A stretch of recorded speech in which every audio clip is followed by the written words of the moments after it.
Last episode में हमने जिग्नान के फादर और उसके अंकल सैंग्यू को देखा था जो कि घोस्ट क्लैन पर हमला करके उन्हें खत्म कर देते हैं। अब आगे एपिसोड की शुरुआत में हम तांगजोन को देखते हैं जो कि अपने प्रैक्टिस एरिया को रीबिल्ड कर रहा था। तभी वहां जिग्नान आता है, उसके साथ लिली भी थी। लिली जिग्नान को बताती है कि मास्टर, आपने आज तक जो भी ट्रेजर एब्जॉर्ब किया है, सिस्टम ने उसका इस्तेमाल करके आपके लिए एक नई फॉर्मेशन तैयार की है जिसका नाम डिवाइन एरे है। लिली उसे बताती है कि ये फॉर्मेशन आपके physical, mental, spiritual, attack, defence, हर तरह की एबिलिटी को बूस्ट करती है जिससे आपकी पावर एफिशिएंसी और ज्यादा बढ़ जाती है। लेकिन जिग्नान को उसका ये सौदा महंगा लगता है। वो कहता है कि मैंने 98 फॉक्स के पहले से काफी सारे रेयर ट्रेजर्स एब्जॉर्ब किए थे और तुम उसके बदले में मुझे सिर्फ एक फॉर्मेशन दे रही हो। लिली जिग्नान को कन्विंस करने की कोशिश करती है और वो कहती है कि अगली बार मैं आपको एक बड़ा डिस्काउंट दूंगी। जिग्नान के पास कोई और रास्ता भी नहीं था, इसीलिए वो लिली की ऑफर को एक्सेप्ट कर लेता है। जिसके बाद जिग्नान के पास डिवाइन फॉर्मेशन आ जाती है। जैसे ही तांगजोन को ये महसूस होता है तो वो जिग्नान के पास आता है और वो कहता है, मास्टर, क्या ये डिवाइन फॉर्मेशन का ऑरा था? क्या आपने डिवाइन फॉर्मेशन को सीख लिया है? तो जिग्नान कहता है, शायद हाँ, मैंने अभी अभी सीखा है लेकिन मुझे इसके बारे में ज्यादा पता नहीं है। ये सुनकर तांगजोन जिग्नान को बताता है, डिवाइन फॉर्मेशन एंशिएंट गॉड की एक फॉरबिडन क्रिएशन है जो अपने ओनर की हर तरह की एबिलिटी को बूस्ट करती है। इसके अलावा अगर आप इसमें मास्टरी कर लेते हैं तो आप इसका इस्तेमाल किसी भी काम के लिए कर सकते हैं, जैसे कि टेलीपोर्टेशन, मेटल क्रिएशन, एग्जॉर्सिज्म और इसी तरह के कोई भी काम कर सकते हैं। इस फॉर्मेशन के टोटल 8 लेवल होते हैं। जब मैं अपनी 20s में था तब मैंने भी डिवाइन फॉर्मेशन सीखी थी, लेकिन मैं उसे केवल 3rd स्टेज तक ही सीख पाया। उसके बाद मैंने कभी उसमें प्रोग्रेस नहीं की। उसकी ये बात सुनते ही जिग्नान अपनी डिवाइन फॉर्मेशन का लेवल देखता है तो उसे पता चलता है कि वो पहली बार में ही 2nd स्टेज पर आ गया है। ये सुनते ही तांगजोन काफी हैरान होता है और वो जिग्नान को ग्रीट करते हुए कहता है, मास्टर, आज के बाद मैं कभी आपको अंडर एस्टिमेट करने की कोशिश नहीं करूंगा। आप मुझे हर बार हैरान कर देते हैं। मैं चाहता हूं कि आप इसी तरह मेरी एकेडमी के डिसाइपल्स को भी सही रास्ता दिखाएं। अगले सीन में हम देखते हैं कि जिग्नान तांगजोन एकेडमी के डिसाइपल्स को ट्रेनिंग देने आया था। वो उन सभी डिसाइपल्स के सामने अपनी तस्वीर वाले ड्रम रखते हुए कहता है, तुम सभी को अपने पूरे गुस्से के साथ इस ड्रम पर हमला करना है और इस ड्रम को तोड़ने की कोशिश करनी है। अगर कोई भी इस ड्रम को नहीं तोड़ पाता है तो उसे सजा मिलेगी। तभी सैंगचुआन उन डिसाइपल से कहता है, तुम्हारा जो भी गुस्सा है वो इस ड्रम पर निकाल दो, वरना तुम मेरे मास्टर को नहीं जानते, वो तुम में से किसी पर भी दया नहीं करेंगे। ये सुनते ही वो सभी डिसाइपल्स पूरे गुस्से में ड्रम पर हमला करना शुरू कर देते हैं। तभी हमारा सीन कट होता है और हम देखते हैं कि जिग्नान के पॉइंट्स काफी ज्यादा तेजी के साथ बढ़ रहे थे।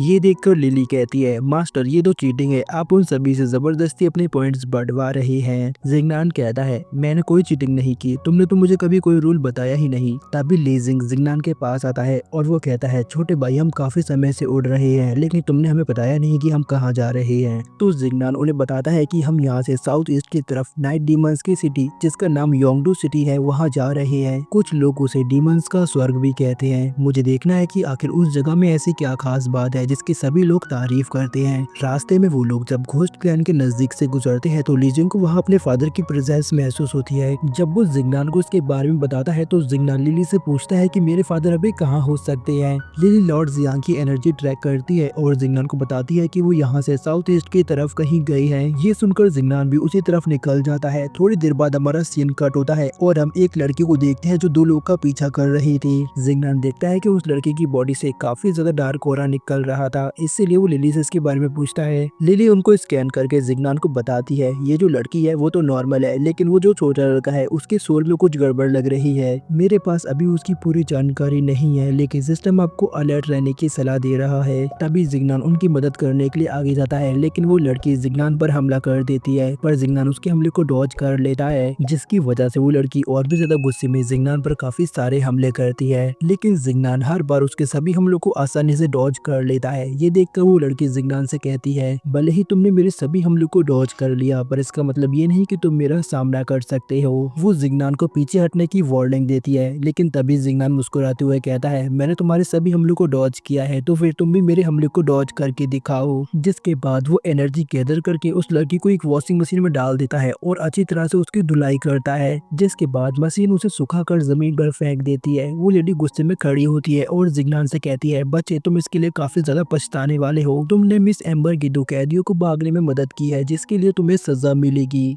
जो कहते ही वो लेडी एक टोकन का इस्तेमाल करके वहाँ से टेलीपोर्ट हो जाती है। तभी वो लड़की जिसका नाम रुरू था वो जिग्नान से कहती है, बड़े भाई तुम तो काफी ज्यादा औसम हो। तभी जिग्नान कहता है, तुम दोनों कौन हो और आखिर वो लेडी तुम्हारे पीछे क्यों कर रही थी। रुरू जिग्नान को बताती है कि दरअसल उन्हें कोई गलतफहमी हो गई है, उन्होंने हमें कोई और समझ लिया जिसकी वजह से वो लोग हमारे पीछे पड़े हैं। तभी जिग्नान उसे पूछता है कि तुम लोग यहाँ से कहाँ जाने वाले हो। रुरू जिग्नान को बताती है कि हम यहाँ से नाइट डीमन क्लैन की तरफ जाएंगे। ये सुनकर जिग्नान कहता है कि मैं भी वहीं जाने वाला हूँ, चलो मैं तुम्हें वहाँ ड्रॉप कर दूंगा। जिसके बाद वो लोग शिप पर आ जाते हैं। तभी हम उस छोटे लड़के को देखते हैं जो कि अजीब तरह से मुस्कुराता है और उसकी आंखों का रंग बदल जाता है। वो जिग्नान को काबू करने की कोशिश करता है पर जिग्नान पर उसका जरा भी असर नहीं पड़ता। जैसे ही जिग्नान उसकी तरफ देखता है तो वो नॉर्मल बिहेव करने लगता है। तभी हमारा सीन कट होता है और हम देखते हैं कि वो सभी लोग नाइट डीमन क्लैन पहुंच चुके थे। उस जगह को देखकर जिग्नान कहता है, ये जगह तो मेरी एक्सपेक्टेशन से बिल्कुल अलग है, आखिर कोई इस जगह को स्वर्ग कैसे कह सकता है। जिग्नान की बातें सुनकर वहाँ चलने वाले सभी डीमंस रुक जाते हैं और उन्हें जिग्नान की बातों पर काफी ज्यादा गुस्सा आता है। रुरू जिग्नान को बताती है, master night demon clan Yongdu city का कैपिटल है जिस पर लेडी एम्बर रूल करती है। लेडी एम्बर एक प्रिजन मास्टर है जिसे सभी डीमंस काफी ज्यादा पसंद करते हैं। अगर आप लेडी एम्बर या उनकी सिटी के बारे में कुछ कहेंगी तो वो लोग काफी ज्यादा नाराज हो जाएंगे। ये सुनकर जिग्नान कहता है, अब ये लेडी एम्बर कौन है, मैं भी तो देखूं आखिर ये किस खेत की मूली है। जिग्नान की इस बात पर वहाँ मौजूद सभी लोग काफी ज्यादा गुस्सा करते हैं। तभी रुरू जिग्नान को आगे खींचती है और कहती है, अपना मुंह बंद रखो, अगर गार्ड्स ने तुम्हारी बातें सुनी तो वो हम सभी को उठाकर जेल में डाल देंगे। यहाँ पर कोई भी लेडी एम्बर का नाम इतना कैजुअली नहीं लेता। इतना कहते ही वो अपना मुंह बंद करती है और कहती है, मेरा मतलब था कि यहाँ पर कोई भी लॉर्ड जेड को उनके नाम से नहीं बुलाता।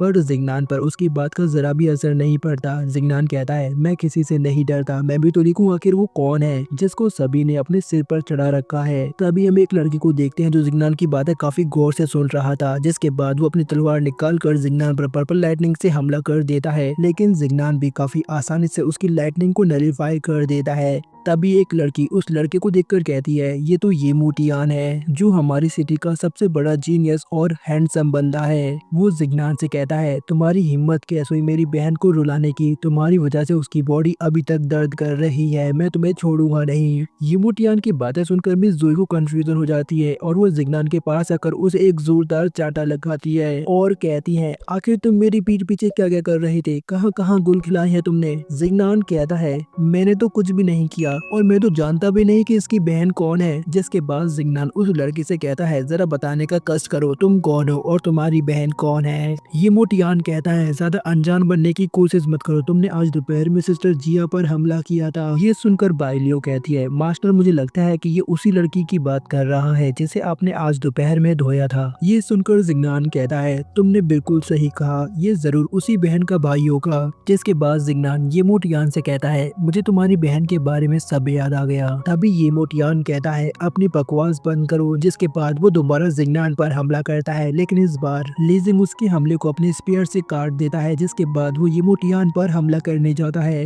ये देखकर ये मोटियान अपनी मल्टीपल स्वॉर्ड को समन करता है और वो लीजिंग पर हमला कर देता है। लीजिंग उसके हमले को डॉज करता है और अपने स्पीयर से उसके मल्टीपल स्वॉर्ड्स को नलिफाई कर देता है। जिसके बाद वो अपने स्पीयर से उसके हमले को ब्लॉक करते हुए उसे किक मारकर जमीन पर गिरा देता है। तभी हम देखते हैं कि जिग्नान काफी ज्यादा गुस्से में था। वो ये मोटियान से कहता है, पहले मैंने तुम्हारी बहन को जानबूझकर छोड़ दिया था, लेकिन तुम्हारी वजह से जो गलतफहमी में जोई को हुई है उसके लिए मैं तुम्हारी जान भी ले लूं वो भी काफी नहीं होगी। तभी ये मोटियान अपने कपड़े झाड़ते हुए कहता है, तुमने अभी तक मेरी पूरी पावर्स देखी नहीं है, मैं चाहूँ तो तुम्हें बहुत आसानी से हरा सकता हूँ। ये सुनते ही जिग्नान ये मोटियान के मुंह पर इतनी ज्यादा गंदी गंदी गालियाँ देता है कि उसके कान से ही खून निकलने लगता है। ली जिंग जिग्नान को संभालते हुए कहता है, अरे भाई अब बस, अब इतना ही काफी है, रुक जाओ वरना तुम तो उसे अपनी गालियों से ही मार डालोगे। तभी हम ये मोटियान को देखते हैं जो जिग्नान से कहता है, तुम कितने ज्यादा वल्गर हो और तुम्हारी इतनी हिम्मत, तुमने मुझे गालियाँ दी, मैं तुम्हें जिंदा नहीं छोड़ूंगा। इतना कहते ही ये मोटियान अपनी पर्पल लाइटनिंग स्वॉर्ड को चार्ज करता है और जिग्नान पर लाइटनिंग फ्लैश के साथ हमला करता है।